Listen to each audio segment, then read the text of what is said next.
시편 119편 17절부터 32절입니다. 17절 주의 종을 후대하여 살게 하소서. 그리하시면 주의 말씀을 지키리이다. 내 눈을 열어서 주의 율법에서 놀라운 것을 보게 하소서. 나는 땅에서 나그네가 되었사오니 주의 계명들을 내게 숨기지 마소서. 주의 율례들을 항상 사모함으로 내 마음이 상하나이다. 교만하여 저주를 받으며 주의 계명들에서 떠나는 자들을 주께서 꾸짖으셨나이다. 내가 주의 교훈들을 지켰사오니 비방과 멸시를 내게서 떠나게 하소서. 고관들도 앉아서 나를 비방하였사오나 주의 종은 주의 율례들을 작은 소리로 읊조렸나이다. 주의 증거들은 나의 즐거움이요 나의 충고자니이다. 내 영혼이 진토에 붙었사오니 주의 말씀대로 나를 살아가게 하소서. 내가 나의 행위를 아뢰매 주께서 내게 응답하셨사오니 주의 율례들을 내게 가르치소서. 나에게 주의 법도들의 길을 깨닫게 하여 주소서. 그리하시면 내가 주의 기이한 일들을 작은 소리로 읊조리리이다. 나의 영혼이 눌림으로 말미암아 녹사오니 주의 말씀대로 나를 세우소서. 거짓 행위를 내게서 떠나게 하시고 주의 법을 내게 은혜로이 베푸소서. 내가 성실한 길을 택하고 주의 규례들을 내 앞에 두었나이다. 내가 주의 증거들에 매달려 싸우니 여호와여 내게 수치를 당하지 말게 하소서. 주께서 내 마음을 넓히시면 내가 주의 계명들의 길로 달려가리이다. 아멘. 우리가 큐티를 할 때 여러분이 이렇게 먼저 큐티하시고 이제 제가 이제 큐티한 내용을 이제 들으실 텐데요. 저는 조금 이 큐티의 어떤 말씀의 묵상보다는 이것의 본문에 입각해서 원어적인 뜻이나 역사적인 배경이나 이런 것들을 좀 더입해서 여러분에게 설명을 드릴 겁니다. 그게 여러분들은 아마 그거를 주석서나 이런 걸 찾지 않으면 알기 어려운 내용이기 때문에 여러분이 이 본문의 말씀을 있는 그대로 묵상하시고 제 설명을 들으시면 조금 더 이해가 되게 그렇게 제가 이렇게 설명을 드리는 겁니다. 여러분들은 이 말씀 자체를 읽고 동그라미 치시고 밑줄 그시고 주어를 찾고 목적어를 찾고 동사를 찾으면 그 동그라미 친 걸 이렇게 연결하면 한 문장으로 돼요. 그러면 그것이 오늘 이 말씀을 통해서 하나님께서 우리에게 외치시는 말씀, 주의 음성이 되는 거죠. 그렇게 큐티를 하는 겁니다. 자, 17절 말씀을 한번 보시죠. 주의 종을 후대하여 살게 하소서. 거기에 이 문장 전체 핵심 문장 중에 하나입니다. 주의 종을 후대하여 살게 하소서. 이 말씀을 좀 묵상해 보면 그냥 이렇게 주의 종을 후대하여 살게, 후대하여 나를 선하게 대하시고 나를 축복하시고 내게 복을 주시고 내가 잘 살기 원합니다. 하나님이 그렇게 해주셔야 내가 잘 살 수 있습니다. 그러면 제가 주의 말씀을 지키겠습니다. 18절 내 눈을 열어서 주의 율법에서 놀라운 것을 보게 하소서. 거기다 한번 동그라미 쳐볼 때요. 눈을 열어서 보게 하소서. 눈을 열어서 동그라미 보게 하소서. 뭘 보기를 원하냐면 주의 율법에서 놀라운 것을. 이것은 뒤에 나오는 깨닫다라는 표현과도 저는 연결된다고 생각합니다. 27절에 보면 나에게 주의 법도들의 길을 깨닫게 하여 주소서. 주의 법도들의 길을 깨닫게 하소서. 그러니까 우리가 내가 가는 길이 맞는 길인지 이렇게 사는 게 맞는 것인지 이 길이라는 게 단순히 로드 우리가 걸어가는 길이라는 의미를 떠나서 방향이라는 의미도 되지요. 내가 가는 것의 방향이 옳은 길을 옳은 방향으로 가도록. 그러면 그게 뭐냐면 주의 말씀을 묵상하여 말씀대로 사는 것이 그것을 깨닫고 말씀대로 사는 것이 옳은 방향으로 가는 핵심이라는 것이죠. 여러분 우리가 가는 때 갈 때 내가 길을 잃었어 라고 표현할 때 우리가 우리가 가는 어떤 길을 잃었다라는 표현도 되지만 내 방향을 잃었어, 길을 잃었어 할 때 내가 이렇게 사는 게 맞을지 내가 이렇게 행하는 게 맞을지 그거에 대해서 이 길을 잃었다는 표현이요 내 삶의 방향성을 잃어버린 그것을 길이라 하죠. 그럼 우리는 이 길을 어떻게 알 수 있냐면 주의 말씀을 묵상하고 주의 법을 깨닫고 주의 법으로 내가 내 길을 정할 수 있다는 것이죠. 그래서 우리는 말씀을 묵상하고 말씀을 암송하고 말씀대로 살아보려고 할 때 길이 선명하게 될 줄 믿습니다. 그러니까 우리가 내가 어떻게 살아야 될지 누군가 뭐 이렇게 좀 깨달음이 있는 분하고 이렇게 대화를 나누고 할 때 여러분이 아마 이런 경험이 있을 거예요. 어떤 문제가 생겼거나 어떤 상황이 발생했을 때 누군가와 대화를 한번 이렇게 나눠본 경험이 있을 거예요. A, B, C, D라는 사람이 있는데 각자 해석이 달라요.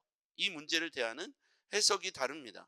그럼 왜 다른가 보면 각자의 경험이 다르고 그 경험과 이 경험을 통해서 삶의 길을 그렇게 가고 있는 사람들 각각의 길이 있어요.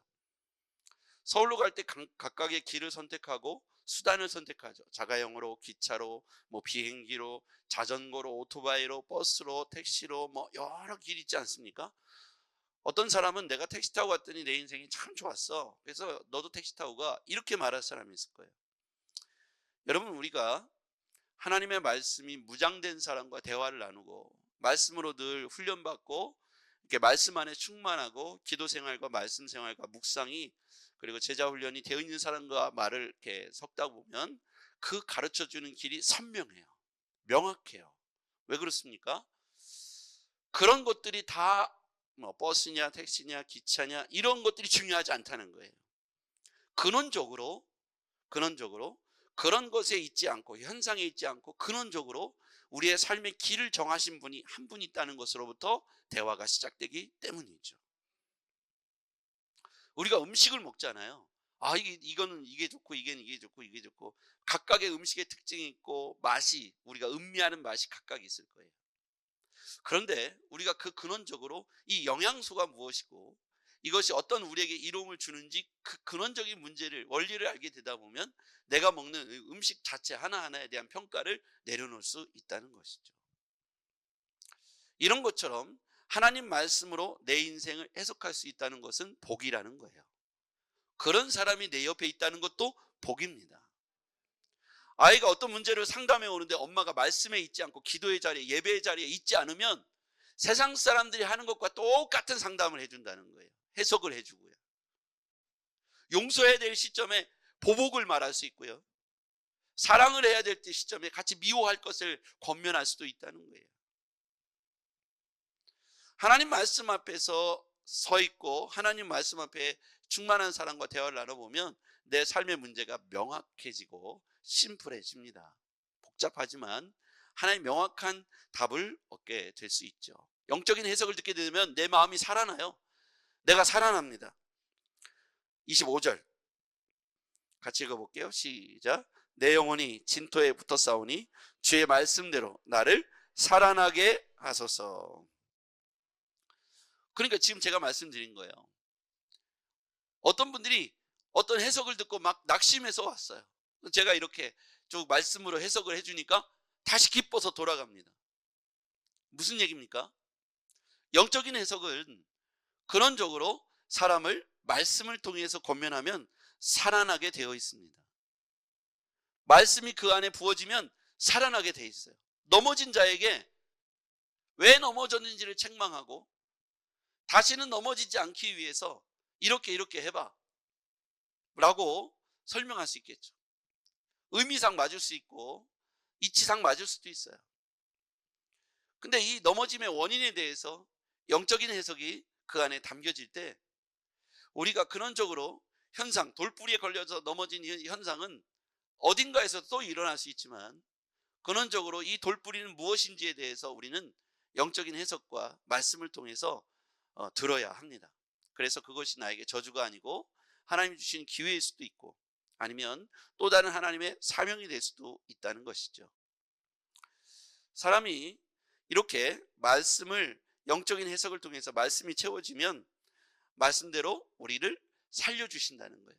살아나고 흥왕하게 될 줄 믿습니다. 네. 아까 18절에 보면 내 눈 열어서 주의 율법의 놀라운 것을 보게 하소서. 주의 말씀이 내 앞에 보여지는 역사. 눈이 열리니까요. 마음이 열려지면 말씀이 들어오는 역사가 있고요. 귀가 열려지면 말씀이 들리는 역사가 있죠. 그게 열려지지 않으면 아무리 이 안에 있어도 고통스러울 수 있고 마음이 딴 데 갈 수 있죠. 제가 그랬던 것 같아요. 하나님이 믿어지지 않은 상태에서, 즉 눈이 열리지 않고 귀가 열리지 않고 마음이 열리지 않은 상태에서 교회 생활을 했던 것 같아요. 그러니까 교회 생활은 하죠. 예배 시간에 맞춰 오고요. 또 이렇게 일어나라면 일어나고 앉으라면 앉고 교동문 하라면 교동문 읽고 주기도문 하라면 주기도문 했죠. 근데 귀가 열려지지 않고 눈이 열려지지 않고 마음이 열려지지 않으니까 마음이 딴 데가 있는 거예요. 설교를 시작하면 마음이 딴 데가 있어요. 딴 생각을 해요. 그리고 시간이 지나서 자 이제 마지막으로 하면 마음이 이제 이곳에 다시 오죠. 그렇게 제가 한 2년 반을 했던 것 같아요. 그러다 보니까 말씀이 내 안에 쌓여 있지 않고 어떤 일을 결정할 때 말씀으로 그것을 해석해 내지 못하고 말씀으로 대처하지 못했다는 거예요. 그러니까 안 믿는 사람이나 내가 하는 말이 똑같은 거예요. 문제를 대하는 방식이. 그래서 우리는 하나님 안에서 우리가 마음이 열리고 눈이 열리고 귀가 열리는 은혜가 있기를 바랍니다. 그래야 살아나는 거예요. 아무리 그가 고통 중에 문을 닫고 걸어 잠궈 숨어 있어도 말씀이 그 안에 들어가면 생명이 들어가듯 얼굴에 다크서클이 사라지고 생명이 돋아나니까 얼굴이 확 펴지고 밝음 가운데로 빛 가운데로 나올 수 있는 것이죠. 그러면 하나님 말씀이 들리고 하나님 말씀이 내 안에 눈으로 보여지고 귀가 열려지면 살아나는 거예요. 그가 살아나면 가정도 살아나고 기업도 살아나고 직장도 살아나고 그가 있는 곳곳마다 살아나는 역사가 일어나는 것이죠. 이게 말씀의 능력입니다. 말씀은 사람을 일으켜 살리고 세우는 줄 믿습니다. 그래서 말씀이 우리를 깨닫게 하시고 말씀으로 우리가 열려진 은혜가 있기를 주의 이름으로 축복합니다. 그래서 우리는 말씀을 배워야 합니다. 26절 같이요. 시작. 내가 나의 행위를 아뢰매 주께서 내게 응답하셨사오니 주의 율례들을 내게 가르치소서. 나에게 주의 법도들의 길을 깨닫게 하여 주소서. 그리하시면 내가 주의 기이한 일들을 작은 소리로 읊조리리다. 28절 나의 영혼이 눌림으로 말미암아 녹사오니 주의 말씀대로 나를 세우소서. 거짓 행위를 내게서 떠나게 하시고 주의 법을 내게 은혜로이 베푸소서. 내가 성실한 길을 택하고 주의 규례들을 내 앞에 두었나이다. 내가 주의 증거들에 매달려 싸우니 여호와여 내게 수치를 당하지 말게 하소서. 이 말씀들은 절절히 다 무엇입니까? 내가 주의 말씀, 주의 계명, 주의 율례들을 가까이 하겠습니다. 주님 나에게 눈을 열어주시고 마음을 열어주시고 깨닫게 하시며 나를 세워 주시옵소서. 이 사람은 분명히 깨달은 것이죠. 말씀이 우리를 살리고 말씀이 나를 견고케 하며 말씀이 나를 승리케 할 것이라는 사실을 분명히 확신했기 때문에 이러한 고백을 할 수 있었습니다. 우리가 이 땅을 살아가면서 말씀 앞에 사로잡혀 사시기를 바랍니다. 말씀을 묵상하시고요. 그래서 내일부터 가급적이면 5분 10분 먼저 오셔서 이 본문을 3번, 그래서 저도 이렇게 색깔 있는 펜으로 달리 표현합니다. 그래서 제가 할 수 있는 것을 은혜 받은 말씀에 밑줄을 긋고 동그라미를 치면서 그리고 오늘 주신 말씀을 기록을 합니다. 그리고 그것을 한 문장으로 오늘 말씀을 이렇게 하죠. 주의 말씀을 지켜서 내 눈을 열어서 주의 말씀을 보게 하시고 그 능력의 말씀을 통해서 나를 살리시옵소서. 이게 오늘 한 문장 이 시편 기자가 고백한 내용이죠. 우리는 분명히 이 말씀을 통해서 주의 말씀이 우리를 살리시고 잘 살아가도록 도우신다는 것을 명확히 고백할 수 있습니다. 여러분이나 제가 말씀 앞에서 오늘 하루 인도함 받기를 바랍니다. 성령이 우리 이끌어 가실 거예요. 오늘 이끌어 가시는 삶에 말씀이 여러분을 이끌어 가시도록 말씀을 여러분 안에 두고 담고 사시기를 바랍니다. 기도하겠습니다. 전능하신 아버지 하나님 감사합니다. 오늘 시편 기자를 통해서 주여 우리를 잘 살아가도록 살려달라고 다시 살게 해달라고 하나님 그렇게 기도하고 있었습니다. 주님 우리가 말씀대로 가정이 살아나게 도와주시고 말씀대로 직장과 사업장이 살아나게 하시며 말씀대로 성도들의 삶이 살아나도록 도와주시옵소서. 예수님의 이름으로 기도하옵나이다. 아멘.